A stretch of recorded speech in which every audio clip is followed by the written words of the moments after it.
Deliveries తర్వాత గానీ కొంతమందికి వెజినా లూజ్ అవ్వడము, భర్తలు కంప్లైంట్ చేయడము, వెజినా టైట్ కోసం కూడా చాలా మంది ఈ మధ్య డాక్టర్ దగ్గరికి వస్తున్నారు కదా. ఆ తరహా కేసులు పెరుగుతున్నాయా? దానికి ఎలాంటి చికిత్సా విధానాలు అందుబాటులో ఉన్నాయి? అది ఎంత ఎఫెక్టివ్ గా పనిచేస్తుంది? అవగాహన పెరిగిపోయింది కాబట్టి చాలా మంది వస్తున్నారు.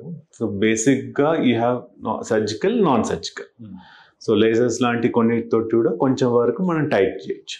ఇప్పుడు హెవీ బేబీ ఉంది, ఎపిసియోటమీ చేశారు, పెల్విస్ ఇంజురీ అయింది అనుకోండి, చాలా లూజ్ ఉందంటే దానికి టైట్నింగ్ సర్జికల్ పద్ధతిలో కూడా టైట్నింగ్ చేయొచ్చు. సో 2 రకాలు, లైక్ లేజర్స్ ద్వారా కొంచెం అధునాత టెక్నిక్స్ తో కూడా టైట్నింగ్ మజిల్స్ అన్ని స్ట్రింక్ అయ్యేటట్టు, టైట్ అయ్యేటట్టు చేయొచ్చు. సో మరీ రిలాక్సిటీ ఉంది అనుకుంటే సర్జికల్ ద్వారా కూడా వెజినోప్లాస్టీ చేసి టైట్నింగ్ చేయొచ్చు. అది ఎంతకాలం ఉంటుంది, ఎంత ఖర్చు? ఎంతకాలం అంటే రిజ్యునేషన్ లానే ఏజింగ్ అనేది కంటిన్యూస్ ప్రాసెస్.